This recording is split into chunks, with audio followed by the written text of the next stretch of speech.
Fils de juifs russes émigré en Palestine en 1922, Ariel Schenerman, de son vrai nom, s'engage à 14 ans dans le Haganah, l'organisation juive d'autodéfense.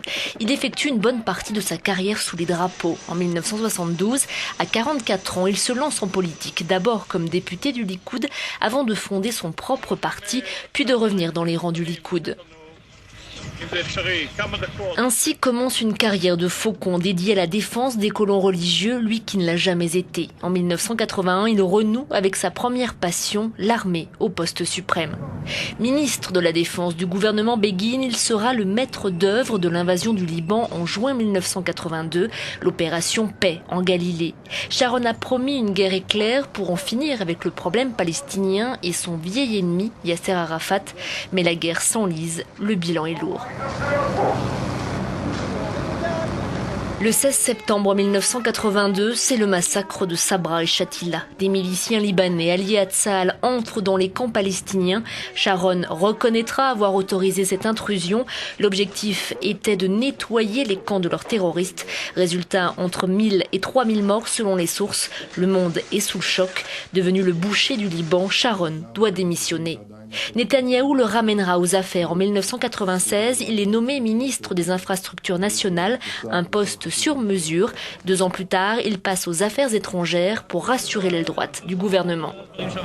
Sharon tient sa revanche. La gauche revient au pouvoir en 1999. Lui prend la tête du Likoud. Et c'est sans fonction officielle qu'il se rend sur l'esplanade des mosquées ce fameux mois de septembre 2000.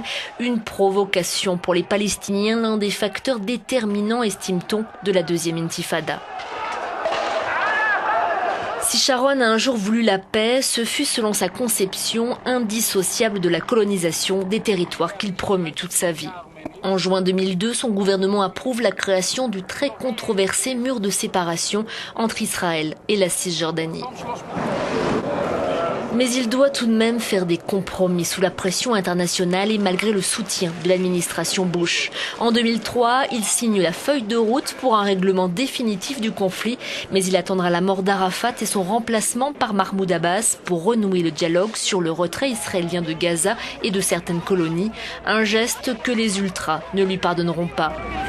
Pourtant, après 38 ans d'occupation, le retrait a lieu, il est historique. Israël quitte la bande de Gaza dans les larmes et la douleur pour les colons juifs, comme pour une partie des militaires chargés de leur évacuation. Pour les extrémistes du Likoud, Sharon n'est plus qu'un dictateur, un menteur ou un traître.